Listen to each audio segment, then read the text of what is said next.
Light.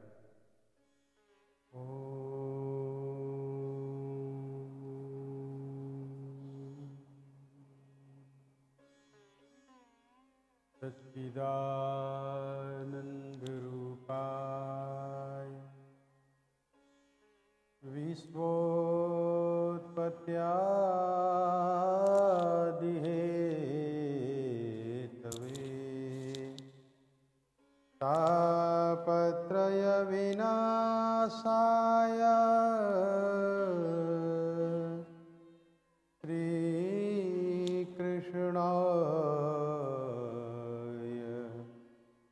वयं नुमः। सत्यव्रतं सत्यपरं त्रिसत्यम् सत्यस्य योनिं निहिते च सत्यम् सत्यस्य सत्यामृतसत्यनेत्रम् सत्यात्मकं त्वां शरणं प्रपन्ना सत्यात्मकं त्वां शरणं प्रपन्ना।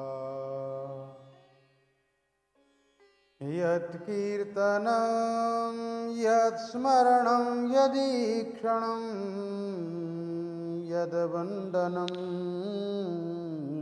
यत्श्रवणं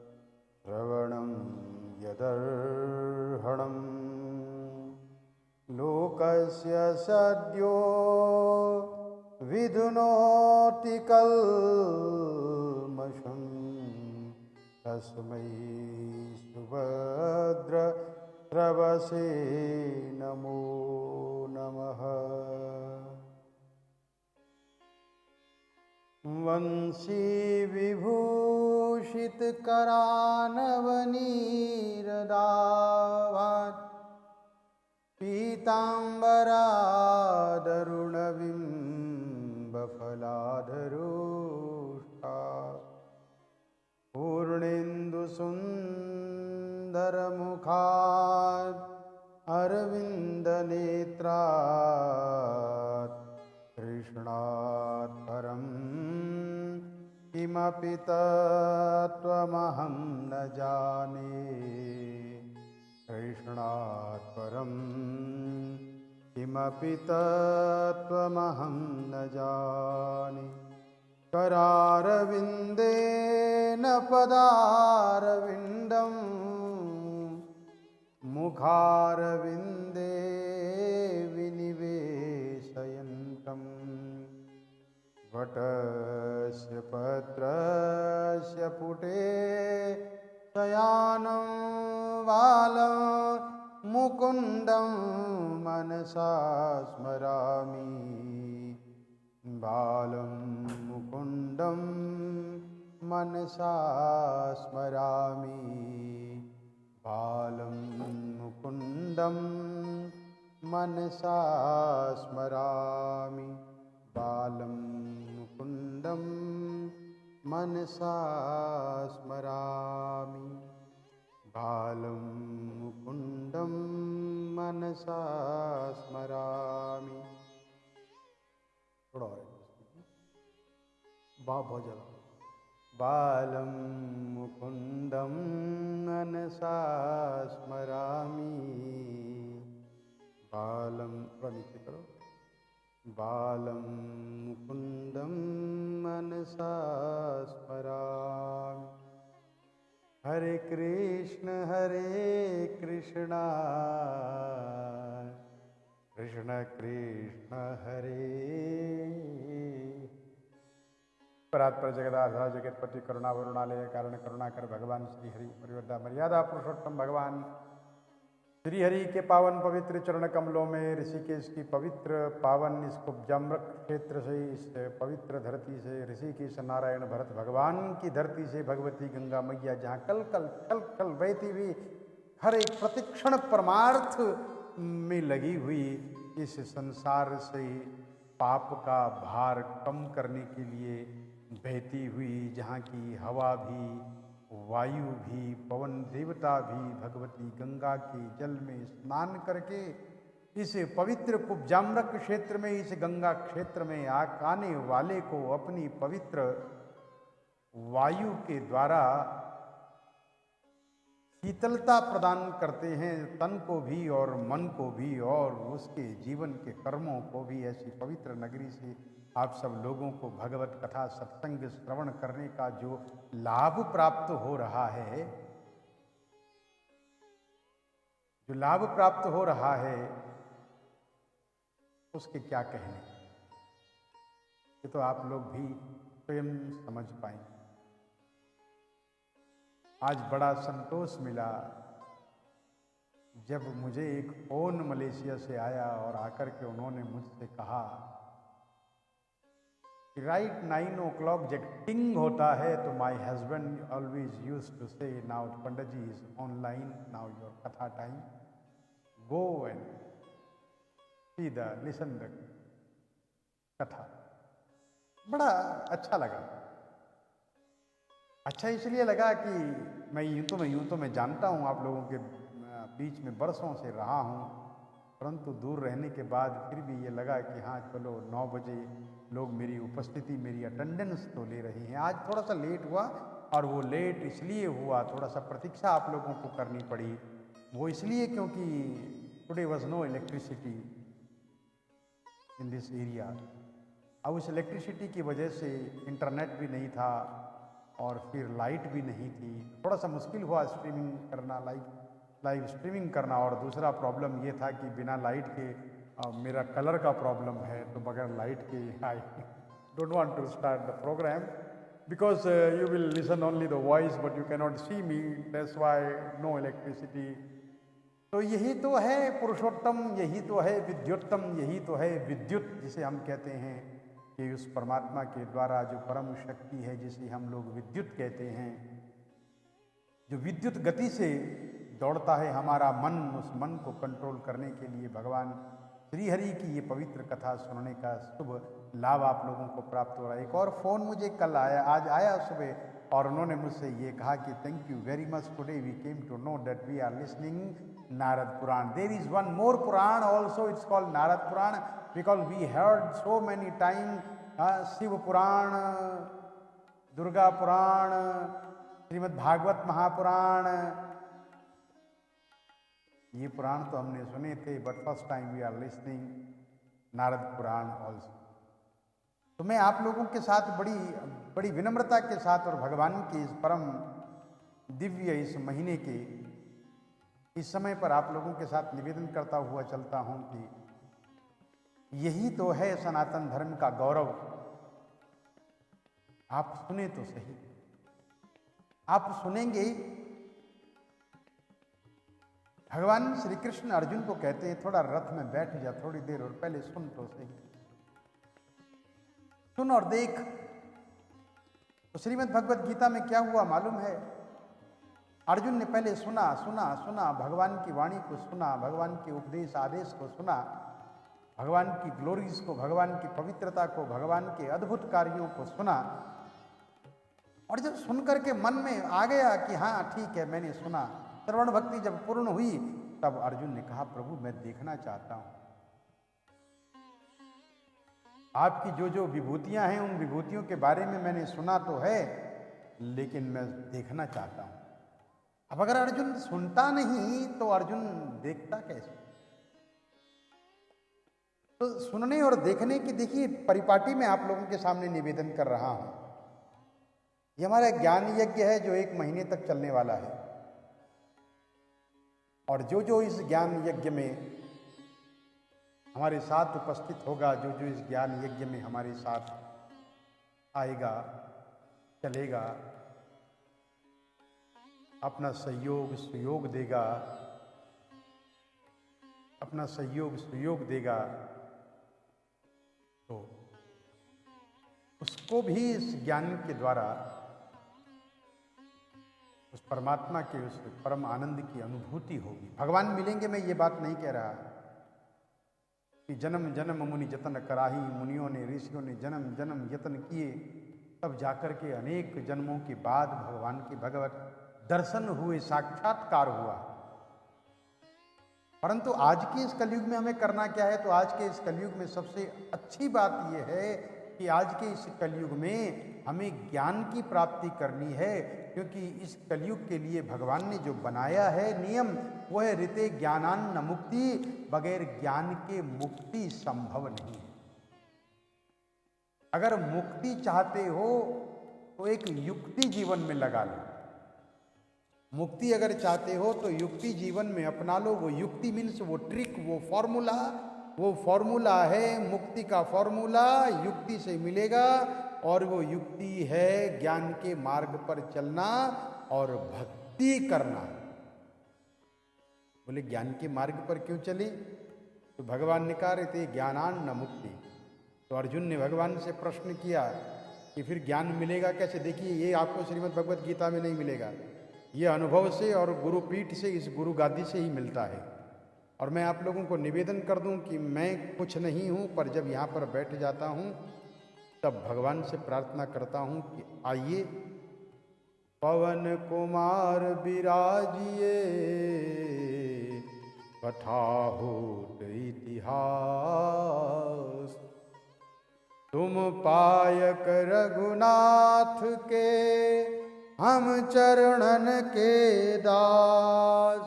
आइए विराजित होइए, आप विराजमान होइए।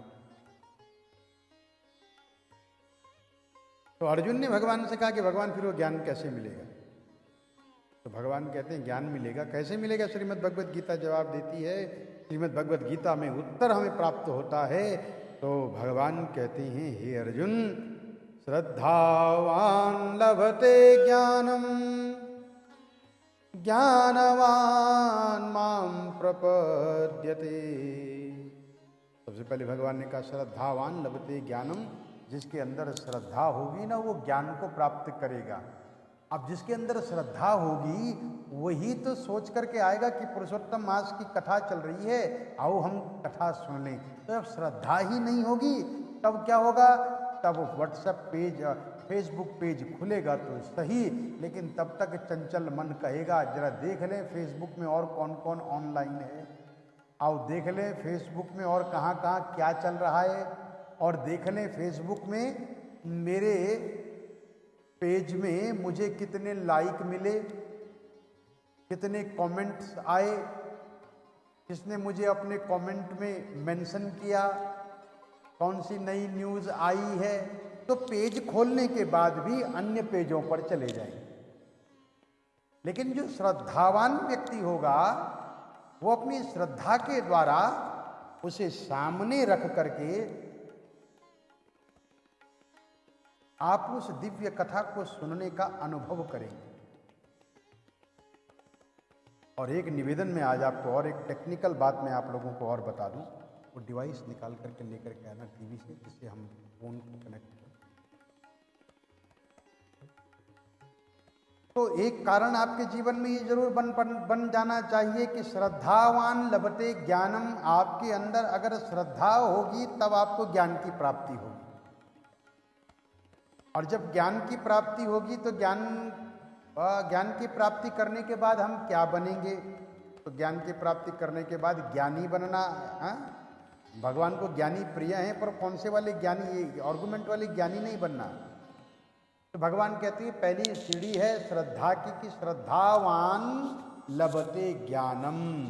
जिसके अंदर श्रद्धा होती है, my devotee will get knowledge, and because of that knowledge you will get me, you will get myself, you will get my blessings. तो श्रद्धावान लभते ज्ञानम, आपके अंदर श्रद्धा हो और श्रद्धा के द्वारा आप ज्ञान को प्राप्त करेंगे। और ज्ञानवान माम प्रपद्यते, ज्ञान के द्वारा आप मुझे प्राप्त करेंगे, ऐसा भगवान नारायण कहते हैं। आज मैं आप एक और चीज से आपका परिचय करा दूं। कथा को आनंद से देखने के लिए और अपने फेसबुक पेज को अपने टीवी से कनेक्ट करने के लिए और टीवी में देखने के लिए कितनी देर तक फ़ोन को होल्ड करके रखेंगे। एक नया डिवाइस मार्केट में है, ये वाला। इस डिवाइस को अपने टेलीविज़न के साथ आप कनेक्ट कर दीजिए। अपने टेलीविज़न में इसको कनेक्ट कर दीजिए और इस डिवाइस को भी और इसको भी अपने टीवी के पीछे जो आपका HDM और HDRN क्या है वो जो पीछे उसके उस पर इन दोनों को लगा दीजिएगा। ये जो तीसरी चीज़ है ये ऐसी ही रहेगी, ये वाईफाई कनेक्टर है। अब आपको वाईफाई की ज़रूरत नहीं है टीवी में, तो आपने टीवी में ये लगाया, ये ऐसे ही लटका रहेगा और फिर आप अपना फ़ोन उठाएंगे और अपने फ़ोन से उसे कनेक्ट करेंगे और जब आपके फ़ोन से वो कनेक्ट हो जाएगा टेलीविज़न में, फिर आप फेसबुक ऑन करेंगे तो आपका फेसबुक आपके टेलीविज़न पर दिखाई देगा और टेलीविज़न की आवाज़ आएगी। बस आपको वो सेट करना है कि HDM 1 2 3 4 किस में चल रहा है। ये डिवाइस ले लें और अब ये मालूम नहीं कि आपके देश में इस डिवाइस का क्या नाम होगा। ये HDMI वायरलेस डिस्प्ले डोंगल, इसमें इसका नाम लिखा है HDMI वायरलेस डिस्प्ले डोंगल। मैं फिर रिपीट कर रहा हूं, आप लिख लें HDMI वायरलेस डिस्प्ले डोंगल, किसी भी कंपनी का हो सकता है। इसको जब आप अपने फ़ोन से कनेक्ट करेंगे तो आपका फ़ोन आपके टेलीविज़न पर देखना स्टार्ट हो और आपको बहुत देर तक फ़ोन को ऐसे हाथ में उठा करके देख करके सुनने में परेशानी, देखने में परेशानी, इससे आप बच जाएं। ये मैं इसलिए कह रहा हूँ कि श्रीमद् भगवद गीता में भगवान ने कहा श्रद्धावान लभते ज्ञानम। आप श्रद्धावान हैं इसलिए आपको आज ये जानकारी भी दे देता हूँ। ज्ञानवान माम प्रपद्यते, और जब ज्ञान प्राप्त हो जाता है तब मुझको प्राप्त करता है व्यक्ति। तो आप सब लोग सचमुच में वास्तव में बड़े सौभाग्यशाली हैं कि आप सब लोगों को भगवान की ये दिव्य कथा श्रवण करने का 1 मास 1 महीने के लिए, बड़े बड़े ऋषि लोग, संत लोग इस पुरुषोत्तम मास की कथा सुनने के लिए, ये कोरोना काल है बड़ा अद्भुत और नेवर बिफोर। ये ऐसा समय है कि जिस समय पर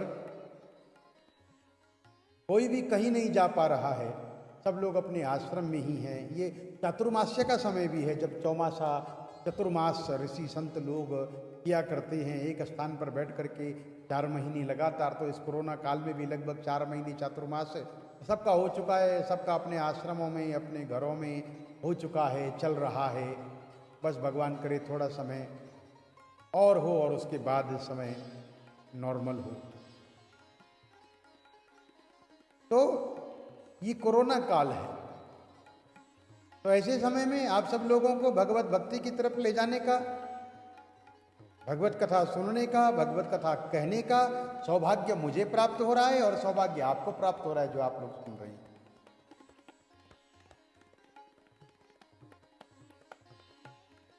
भगवत कथा कैसी है, क्या होती है, इससे क्या होता है, तो श्रीमद् भागवत महापुराण में बड़ा सुंदर एक मंत्र स्तुति है जिसमें कहा गया है कि यत् कीर्तनम, जिसके कीर्तन से, कीर्तन करने से, यत् स्मरणम, कीर्तन बाहर किया, स्मरण भीतर किया। अब कीर्तन करो या स्मरण कर लो। स्मरण करना क्या, आपने कल क्या कथा सुनी, कल कौन सा प्रसंग चल रहा था, कल हमने क्या सुना, पूरे दिन भर उसको सुनते और रिमाइंड करते रहिए, अपने माइंड में दिन भर सोचते रहिए। उससे आपका स्ट्रेस थोड़ी देर के लिए खत्म हो जाएगा, समाप्त हो जाएगा। उसी को याद किया कीजिए। मेरी कथा नहीं, अन्य जिन भी संतों को आप सुनते हैं ध्यान पूर्वक, उनकी उस वाणी को एक बार फिर से मेमोराइज करते रहें, रिमाइंड करते रहें, याद करते रहें। उसका नाम है स्मरणम। यत् कीर्तनम, जिसके कीर्तन करने से, यद स्मरणम। अब क्या होगा, देखिए इतना सुंदर ये श्लोक है श्रीमद् भागवत महापुराण का। हमारे जीवन में ज्ञान किस प्रकार से आए और उस ज्ञान से हमें प्राप्ति कैसे हो। उस ज्ञान, जहाँ आपने भोजन तो बनाया है, बड़ा टेस्टी बनाया है, बड़ा अच्छा दिखने में है, परंतु उसका एक भोजन हुआ जो दिखने में तो अच्छा नहीं है लेकिन टेस्टी बहुत है। एक भोजन आपने बनाया कि जो दिखने में तो बड़ा सुंदर है, टेस्टी नहीं है, और एक है जो टेस्टी तो बहुत है, दिखने में सुंदर नहीं है।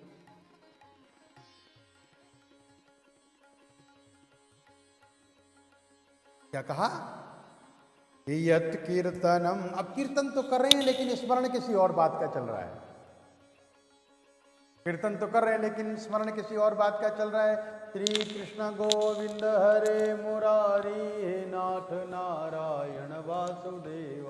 Shri Krishna Govind Hare Murari, mind is somewhere else. तो तब क्या कहा, यत् कीर्तनम, उसका कीर्तन भी चलता रहे। यत् स्मरणम, उसका स्मरण भी चलता रहे। यदीक्षणम, उसका दर्शन भी बराबर होता रहे। क्यों आप लोग अपने घरों में मंदिर बनाते हैं, और क्यों आप अपने घरों में, घर के दीवार दरवाजे पर भगवान का चित्र रखते हैं, क्यों आप लोग अपनी गाड़ियों में भगवान का चित्र रखते हैं, भगवान की मूर्ति रखते हैं, क्यों रखते हैं, क्यों घर में मंदिर बनाना। आप जानना चाहेंगे या नहीं। सब लोग बड़े शांत बैठ जाते हैं तो कथा में, तो कथा की एनर्जी डाउन होना शुरू हो जाती है। प्रश्न है कि आप लोग क्यों अपने घरों में मंदिर बनाएं, क्यों अपनी गाड़ियों में भगवान जी को रखें, और क्यों आप लोग अपने घर के दरवाजे पर, अपने घर के आगे भगवान की प्रतिमा चित्र रखें।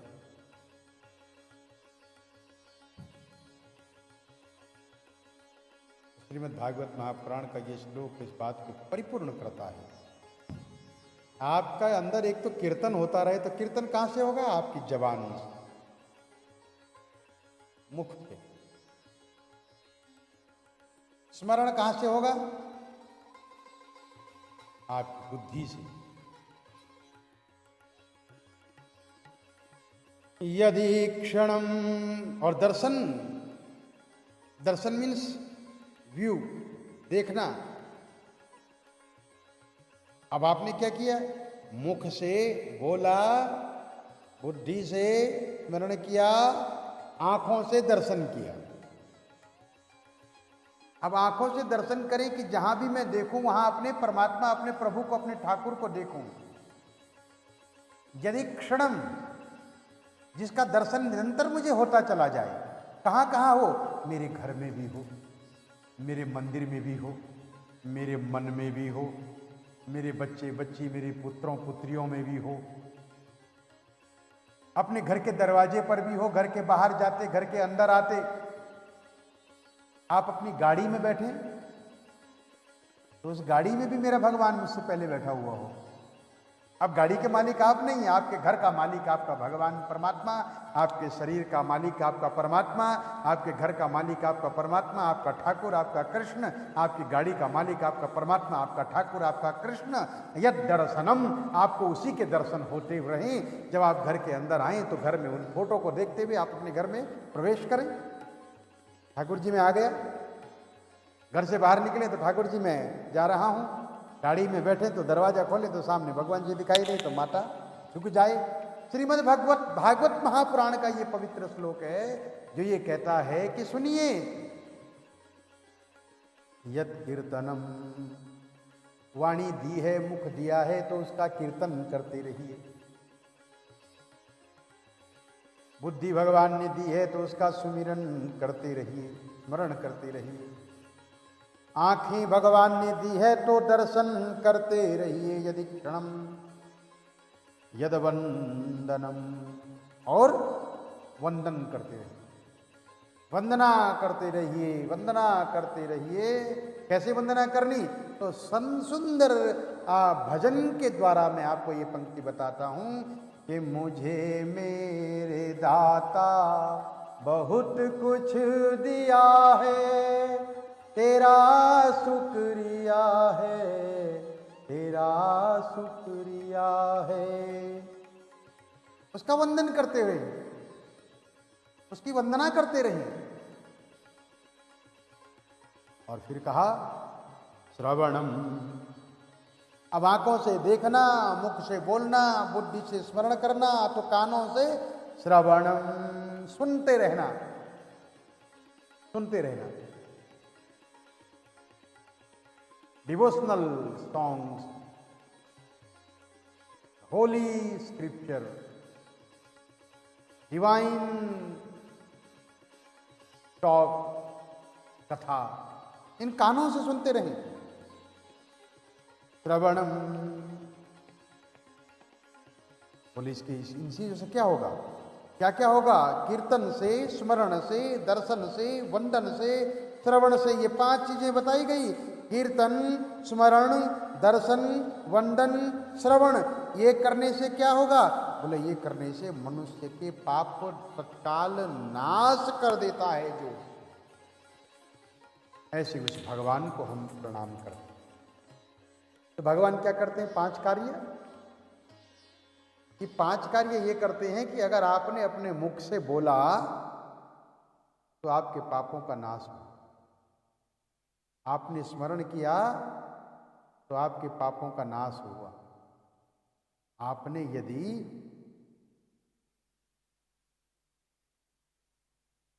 यदि उसके दर्शन किए, उसका वंदन किया और श्रवण किया, सुना भी अगर, तो भी आपके पापों का शीघ्र नाश हो जाता है। अब वो नाश की प्रक्रिया है क्या? तो कहा वो नाश की प्रक्रिया एक ही है कि जब भी समय मिले और पवित्र समय मिले, और कौन सा समय पवित्र है? का यही पुरुषोत्तम मास का सबसे उत्तम समय है। इस पुरुषोत्तम मास में बैठ करके हम सब लोग उस भगवान श्री हरि की पवित्र कथा का श्रवण करते हैं। इसी से हमारा कल्याण होगा। तो पुरुषोत्तम मास की कथा के पहले अध्याय में जो नारद पुराण से ली गई है, ऐसे इस पवित्र, और नारद जी की तो बात ही क्या करनी। देखिए नारद जी का तो अपना ही चरित्र ऐसा पवित्र पावन है। और नारद जी ने स्वयं कहा है कि नारद जी ने कहा कि अरे वेद व्यास जी, आप मुख म्लान क्यों हैं, दुखी क्यों हैं? कुछ भगवान के भक्तों की कथा लिखिए। अब व्यास जी के सामने एक और प्रश्न आया कि किसकी कथा से शुभारंभ कर दूं, क्योंकि जिसके बारे में भी लिखेंगे उसके जीवन में कहीं ना कहीं कुछ ना कुछ नकारात्मकता होगी। क्योंकि there is a negative and there is a positive. जहां नेगेटिव है वहां पॉजिटिव भी होगा, जहां पॉजिटिव है वहां नेगेटिव भी होगा। तो कहीं ऐसा ना हो कि किसी के नेगेटिव, किसी की नकारात्मकता का स्पर्श हो जाए तो मुश्किल हो जाए। नारद जी ने कहा मुझसे लिखना शुरू करो, नकारात्मक हुआ तो क्या, नकारात्मक से ही तो सकारात्मक पैदा हुआ।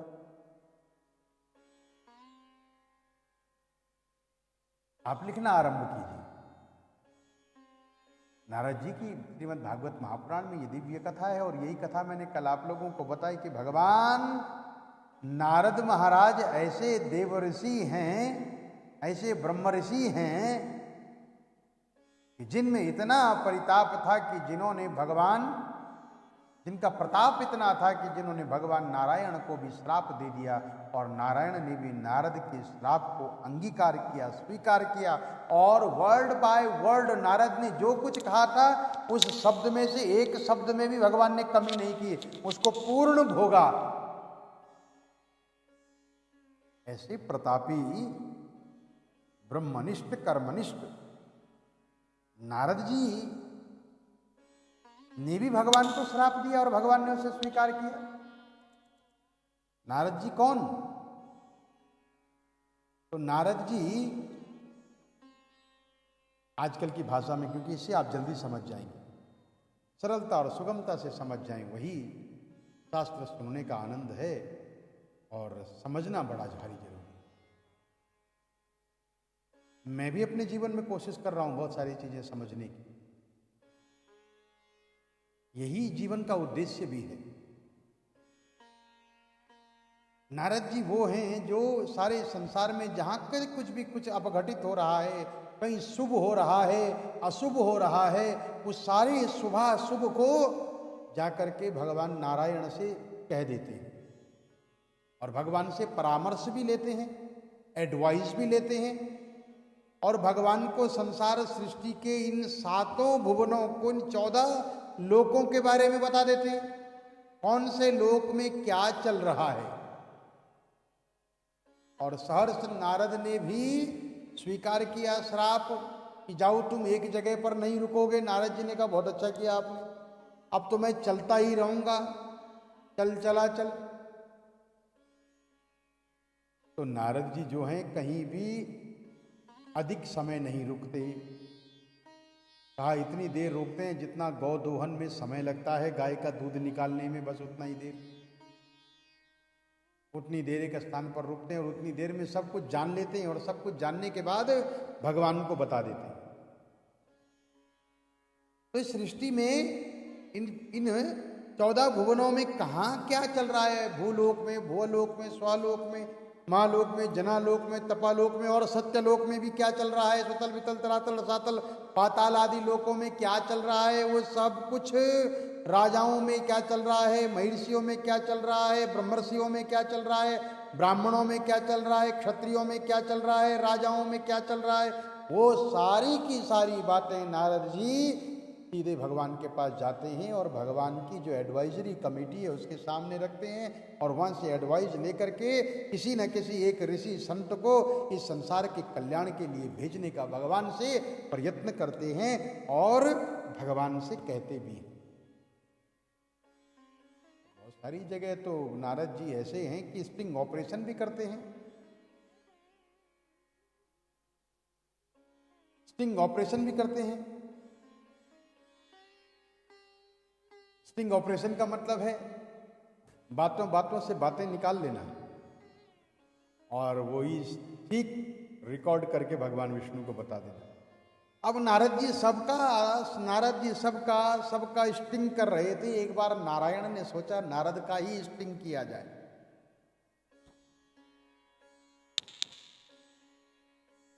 क्षमा करें, आप लोगों तक आवाज ठीक पहुंच पा रही है? आप लोग सुन पा रहे हैं?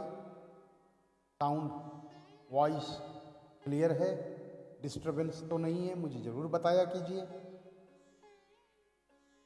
जब आप लिखते हैं, बताते हैं तो उससे ऐसा हो जाता है कि incoming and out going, otherwise I am feeling like just out going only. तो इनकमिंग में आपके सजेशंस, इनकमिंग में आपकी स्वीकृति कि साउंड, आवाज ठीक है, प्रॉपर है, clear. Krishna Gopal ji, thank you very much.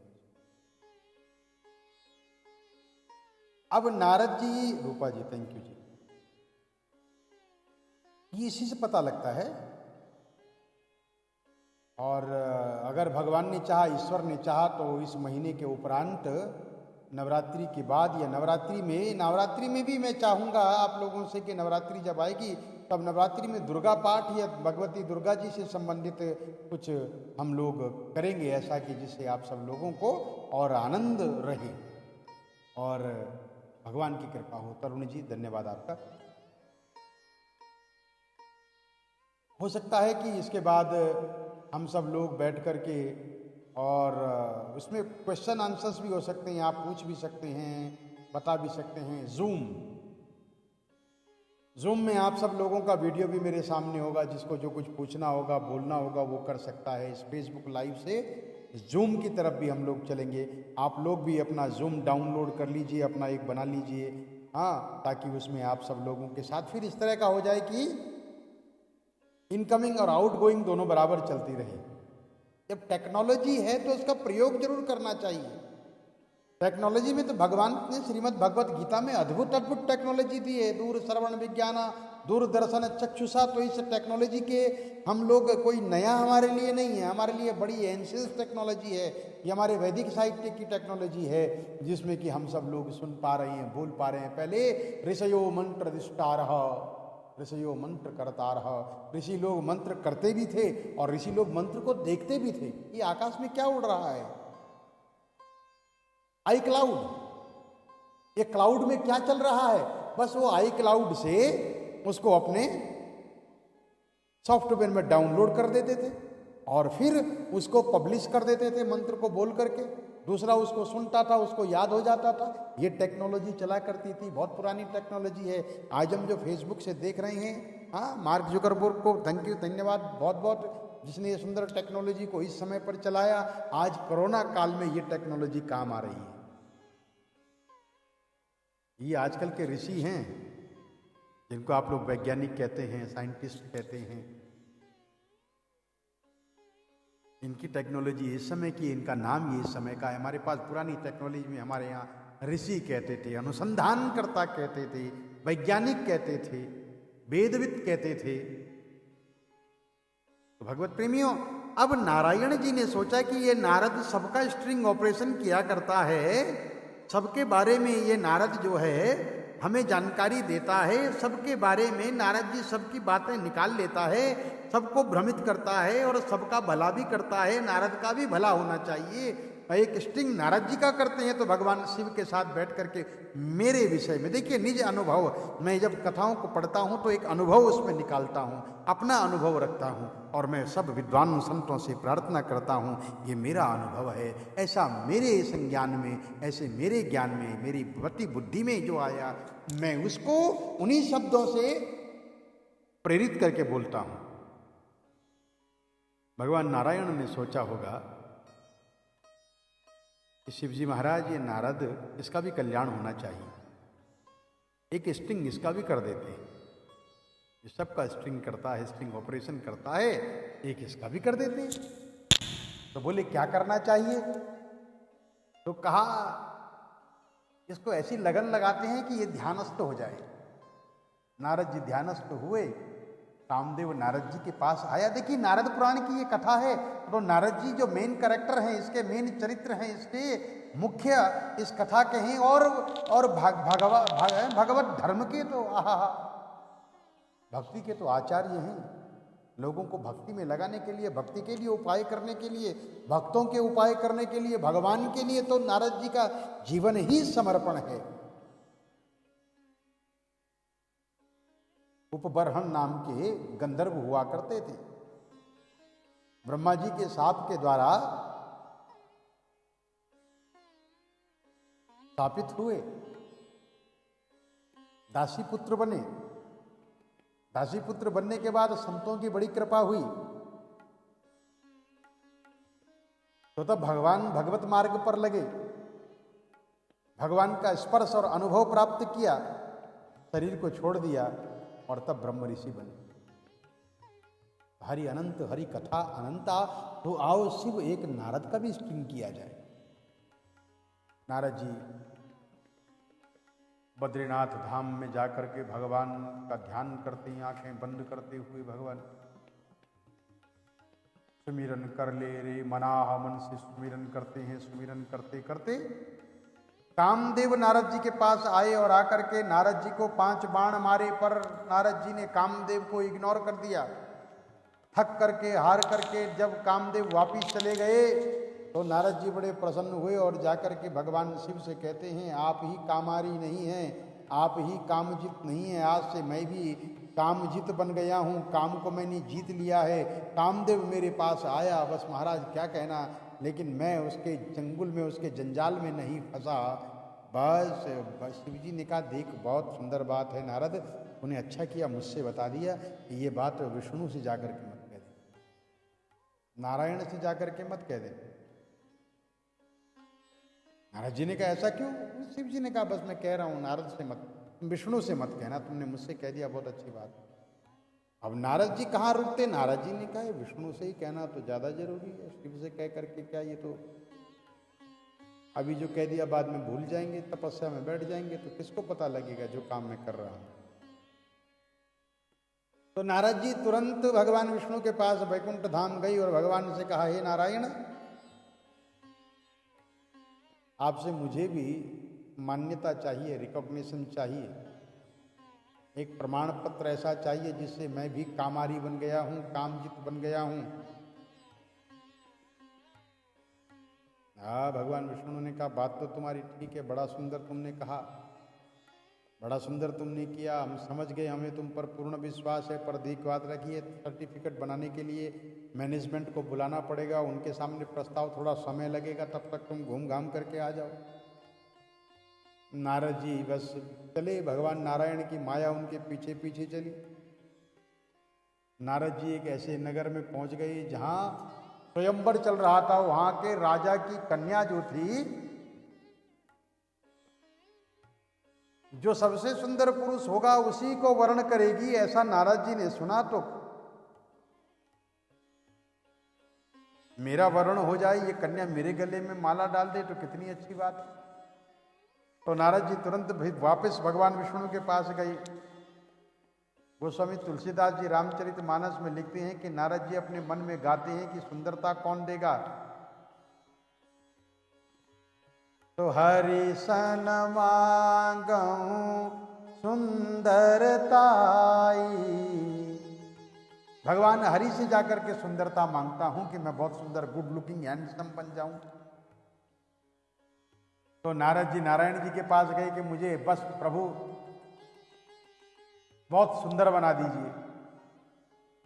भगवान ने देखा नारद जी की तरफ, बोले बात क्या है नारद, बताओ तो सही। बोले प्रभु ऐसी ऐसी बात चाहता हूं, सोच रहा हूं घर गृहस्थी कर लूं, घर बसा लूं, अपना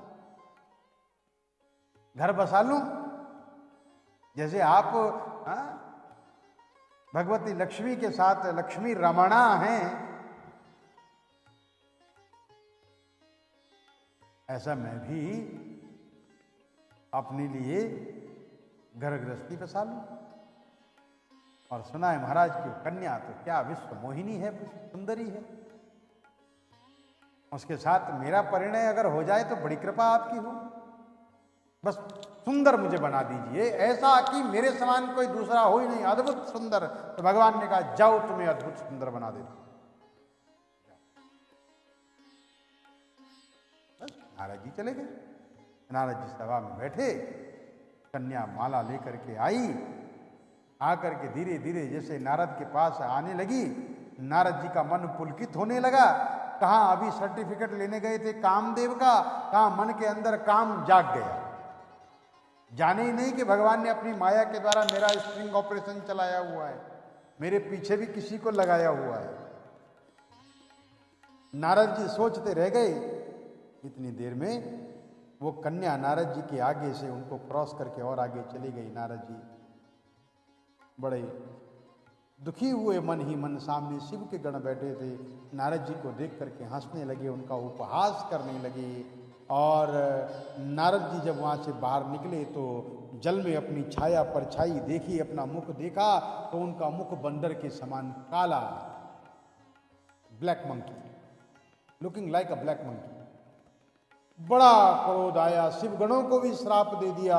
और उसके बाद इतनी देर में भगवान नारायण भी वहां पर आ गए। नारायण जी को देख करके नारद जी का क्रोध तो 7वें आसमान पर था। नारद जी ने जो भला बुरा भगवान को कहना था कहना शुरू कर दिया। ठीक कहा था शिव ने कि तुम्हें ना बताऊं, तुम ईर्ष्या करते हो, तुम दूसरे का घर नहीं बसने देते, और ना जाने क्या क्या भगवान नारायण को कहा। भगवान सुनते रहे। रोते हुए नारद जी ने कहा, मेरी घर गृहस्थी तो बसी नहीं प्रभु, पर एक बात याद रखना, मैं भी नारद हूं, जाओ तुम्हें श्राप देता हूं। जैसा मैं पत्नी के वियोग में रो रहा हूं, ऐसा एक दिन तुम भी पत्नी के वियोग में रोओगे। भगवान नारायण ने कहा, बहुत धन्यवाद, यही मैं चाहता था, यही मैं चाहता था कि कोई मुझे ये श्राप दे दे, कोई मुझे ये मार्गदर्शन कर दे। नारद, तुमसे सुंदर मार्गदर्शक कौन मिलेगा। नारद जी को अब बड़ा अफसोस हुआ कि मैंने भगवान को श्राप दे दिया, ये मैंने अच्छा नहीं किया, ये क्रोध बहुत अधिक मुझे, और मैं तो काम जीत बनने गया था, काम को जीतने गया था, कहाँ काम के चक्कर में पड़ गया। अब भगवान से क्षमा मांगते हैं। भगवान ने कहा नारद चिंता न, बड़ा सुंदर। नारद जी ने कहा प्रभु पर एक बात तो बता दो, तुमने मुझे काला मंकी क्यों बनाया? भगवान ने कहा बेटा तू मेरा बेटा है, और माँ बाप जब अपने बच्चे को कहीं भेजते हैं ना तो उस पर नजर ना लगे तो काला टीका लगा देते हैं। हाँ, आजकल नहीं, आजकल ये पद्धति खत्म हो गई है। आजकल तो लोग मुंह काला करके तभी तो आते हैं, क्योंकि काला टीका लगाते ही नहीं है तो मुंह ही काला करके आते हैं। तो मुंह काला करने से अच्छा है कि काला टीका लगा दें। कर्म न करियो काला। तो भगवान ने कहा कि जो माता पिता अपने बच्चों से प्रेम करता है वो अपने बच्चों को दूसरे की नजर से बचाने के लिए, इस संसार के दुख से बचाने के लिए उसके माथे पर काला टीका लगा देते हैं। तो बेटा मैं तुमसे कितना प्यार करता हूं कि मेरे बच्चे को किसी की नजर ना लगे, ये माया की नजर ना तुम्हें पड़े, इसके लिए मैंने तुम्हारा मुख ही इस प्रकार का बना दिया कि तुम मेरे मार्ग को छोड़ करके और मुझे छोड़ करके कभी ना जाओ, कहीं ना जाओ। ऐसा भगवान पुरुषोत्तम, ऐसा भगवान नारायण नारद जी से कहते हैं। और नारद जी की ये बात सत्य होती है। और भगवान श्री हरि नारायण राम रूप में आते हैं, और राम रूप में आने के बाद भगवती सीता से वियोग होता है। भगवान शिव रामचरितमानस में कहते हैं कि हे उमा, राम जन्म के हेतु अनेका, परम विचित्र एक एका। तो भगवान कहते हैं आदि पुराण का यह श्लोक आप लोगों के सामने रखता हूं। भगवान कहते हैं कि गीत्वा च मम नामानि रुदन्ति मम सन्निधौ, तेषामहं परिक्रीतो नान्यक्रीतो जनार्दन। सुनो, जो मेरे नामों का गान करता है, मेरे समीप प्रेम से रो उठता है, ये भगवान का वचन है कि जो मेरे नामों का गान करता है, मेरे नामों को गाता है, मेरे समीप रो उठता है, मैं उनका खरीदा हुआ दास बन जाता हूं। तेषाहं परिक्रीतो, मैं उनका खरीदा हुआ हूं, उनका दास हूं, जो मेरे सामने मेरे नामों को गाते हैं और मेरे लिए रोते हैं। नान्य प्रीतो जनार्दन, ये जनार्दन किसी और के हाथ से बिका हुआ नहीं है, किसी के धन, किसी के पैसे, किसी के ऐश्वर्य में ये जनार्दन बिका नहीं है। ये तो भक्तों के द्वारा उनके नामों का स्मरण करने से और उनके सामने रोने से उनका दास बन जाता है। ऐसा मैं पुरुषोत्तम, ऐसा मैं जनार्दन।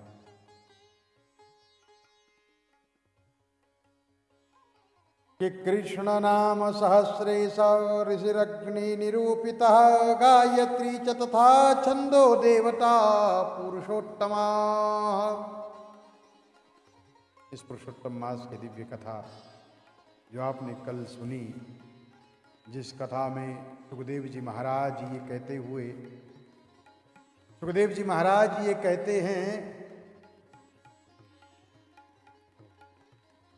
कि हे राजन परीक्षित, कलयुग में माना कि बहुत सारे दोष हैं, रोग हैं, पर इस कलयुग में एक अच्छाई भी है कि भगवान की कथा श्रवण करने से, भगवान का नाम गाने से, उसका कीर्तन करने से सब रोग और सब दोष समाप्त हो जाते हैं, पाप मुक्त व्यक्ति हो जाता है।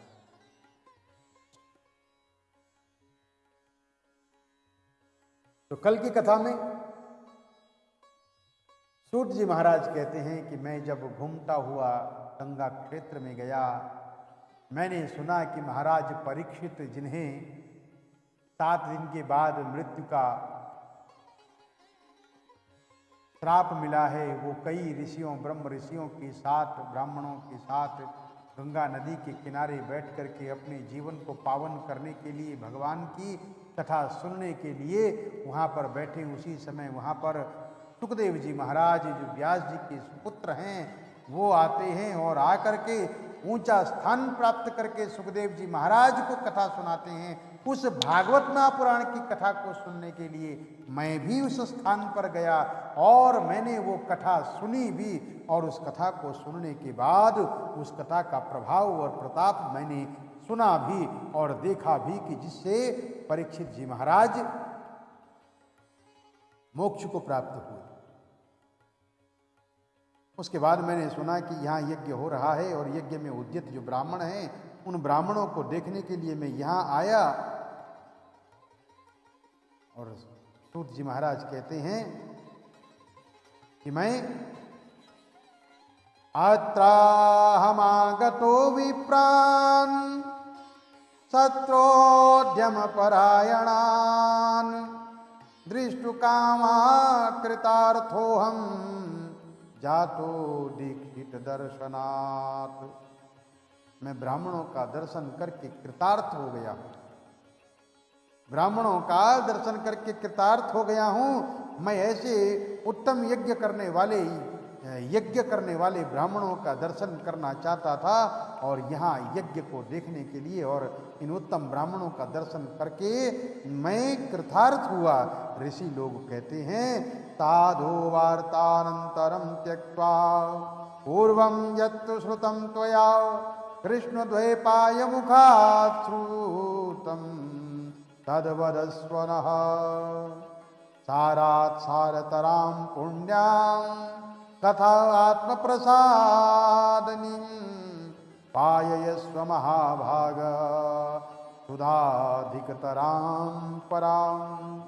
हे साधो, अन्य विषयों की बातों को त्याग कर आप भगवान कृष्ण द्वैपायन के प्रसाद से, उनके मुख से जो कुछ आपने सुना है वह अपूर्व विषय है। सूत जी, आप हम लोगों से वही कहिए। हे महाभाग, संसार में जिससे परे कोई सार नहीं है, ऐसी मन को प्रसन्न करने वाली और जो सुधा से भी अधिकतर हितकर है, ऐसी पुण्य कथा आप हम लोगों को सुनाइए।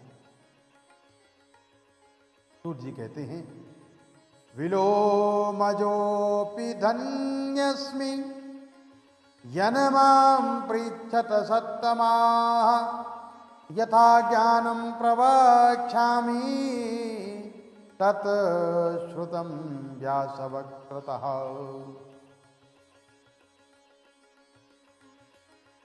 बोले, मैं बड़ा धन्य हूं कि आप लोग मुझसे कथा पूछ रहे हैं, मुझसे कथा सुनना चाहते हैं। देखिए, कथा का प्रभाव देखिए, कथा का सार देखिए, गरिमा देखिए और संत की वाणी का वचनामृत देखिए, जो कहते हैं मैं बड़ा धन्य हुआ कि आप लोग मुझसे कथा सुन रहे हैं। और सचमुच में यदि आप मुझसे पूछिए तो मैं भी बड़ा धन्य हुआ हूं कि आप लोग मुझसे कथा सुन रहे हैं।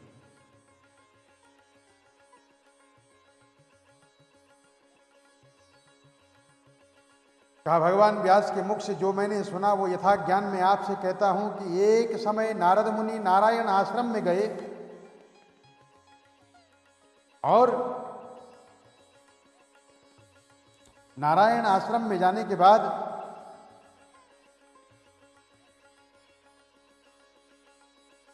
वहां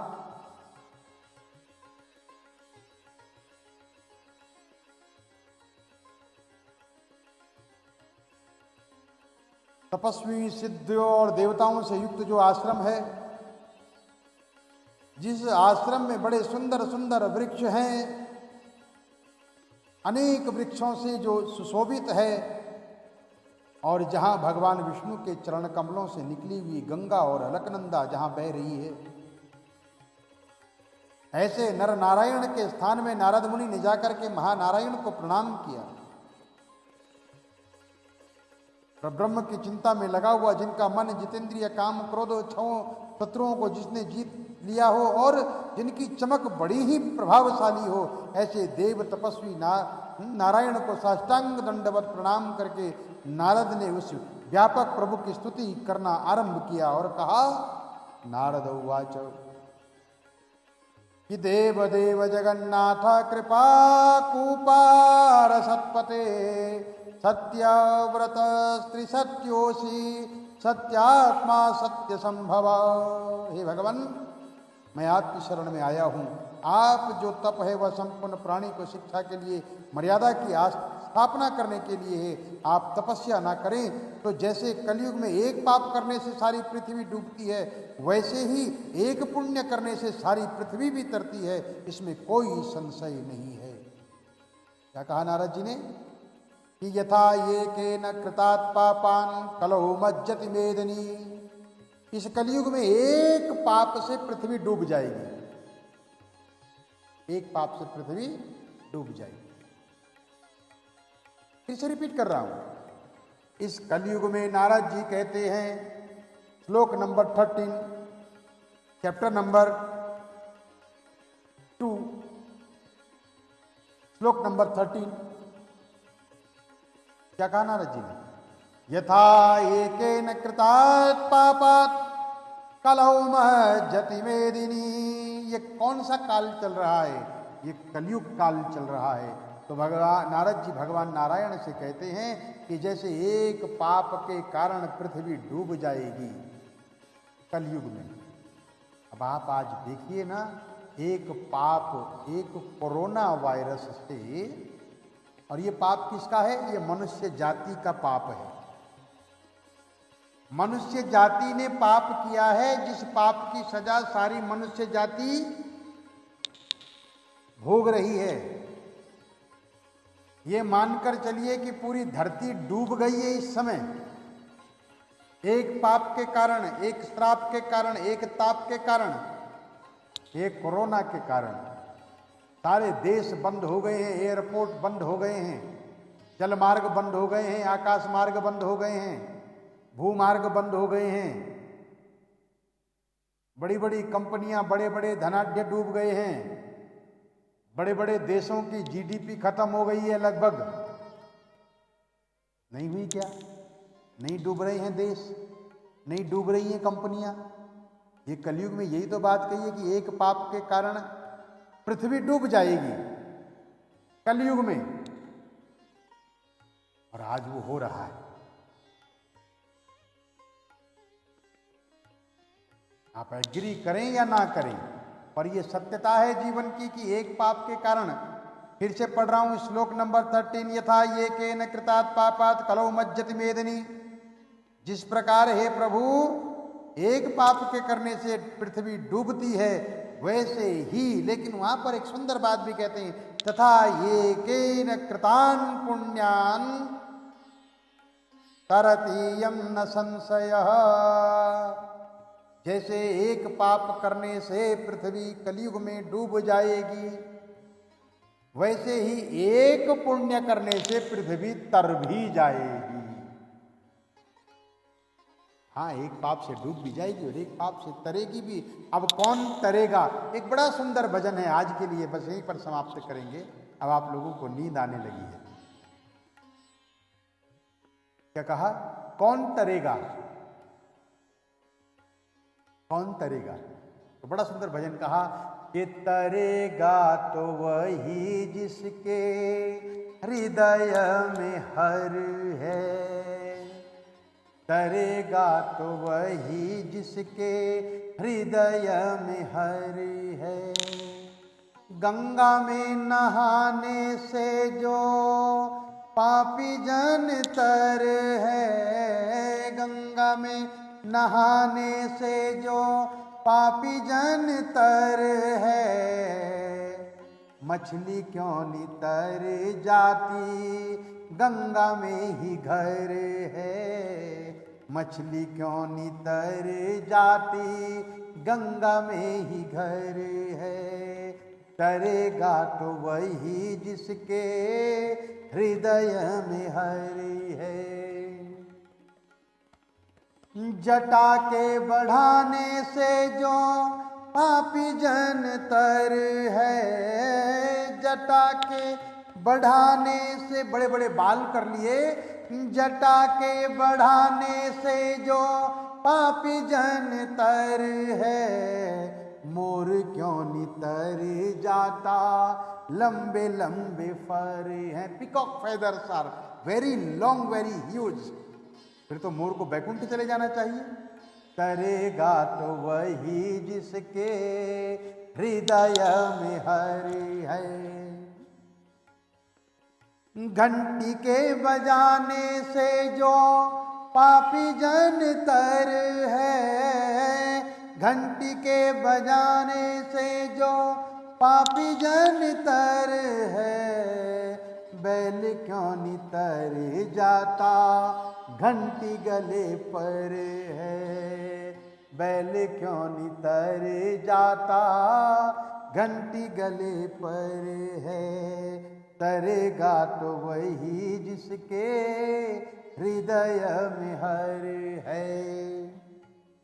कि शंख के बजाने से जो पापी जन तर है, शंख के बजाने से जो पापी जन तर है, गधा क्यों नितर जाता शंख जैसा स्वर है। पर तरेगा तो वही जिसके हृदय में हरि है। सावधान, अभी भी अपने हृदय में उस परमात्मा का अनुभव कर लीजिए। खाली बोलने से काम नहीं चलेगा। God is each and every one's heart. और हमारा मंदिर तो हमारे दिल में मंदिर है। दिल एक मंदिर है।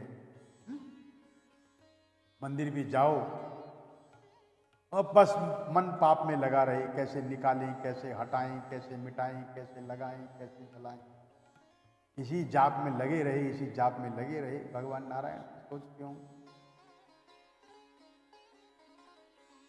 नींद कैसे आती हो,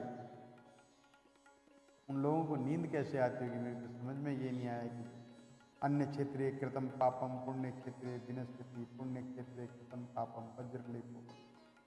जिन्होंने अपने पापों को वज्रलेप बना लिया है, वज्र से कठोर बना लिया है। तो नारद जी कहते हैं अध्याय नंबर 2 श्लोक नंबर 13, यथा ये के निकृतात पापात कलौ मज्जति मेदिनी। कलयुग एक पाप से पृथ्वी को जैसे डुबा देता है, वैसे ही एक पुण्य करने से पृथ्वी को तार भी देता है। तो आप सब लोग, जब हम सब लोग मिलकर के पुण्य करना आरंभ कर देंगे तो ये पृथ्वी तर जाएगी। थोड़े समय बाद सब कुछ ठीक होगा, ऐसा हमारा विश्वास, भगवान से प्रार्थना भी है। पहले सतयुग आदि में एक पाप करता था तो सब पापी हो जाते थे। उसे हटाकर कलयुग में करता एक पाप से लिप्त होता है। और आपके तब की स्थिति है, हे भगवान, कलयुग में जितने प्राणी हैं सब विषयों में आसक्त हैं। स्त्री पुत्र ग्रह में जिनका चित्त लगा हुआ है और प्राणियों को हित करने वाला, मेरा भी थोड़ा कल्याण हो, यह सोच करके आप कहने के योग्य हैं। आपके मुख से सुनने की इच्छा से मैं ब्रह्मलोक से आया हूँ। नारद जी भगवान नारायण से कहते हैं उपकार प्रिय विष्णु हैं, ऐसा वेदों में निश्चित है। उपकार प्रियो विष्णुरिति वेदा सुनिश्चितम। वेदों में ऐसा निश्चित है कि उपकार करने में भगवान विष्णु प्रिय हैं। भगवान विष्णु को उपकार प्रिय है, इसलिए लोकोपकार की कथा के लिए आप मुझे ऐसा सार सुनाइए जिसके श्रवण मात्र से निर्भय होकर के मोक्ष को प्राप्त कर सकें। नारद जी के वचन को सुन करके भगवान ऋषि लोग आनंद से खिलखिला उठे और भुवन को पवित्र करने वाली कथा आरंभ की। नारायण बोले, नारायण उवाच कि गोपांगना बदन पंकज षट्पदस्य रासेश्वरस्य रसिकाभरणस्य पुंसः वृंदावने विरहितो ब्रिज भरतुरादे पुण्यां कथां भगवता शृणु नारदत्वम्। हे नारद, गोपों की स्त्रियों के मुख कमल के भ्रमर, रास के ईश्वर रसिकों के आभरण, वृंदावन बिहारी ब्रज के पति आदि पुरुष भगवान की पुण्य कथा को कहते हैं। हे नारद, अब आप सुनो। निमेष मात्र भी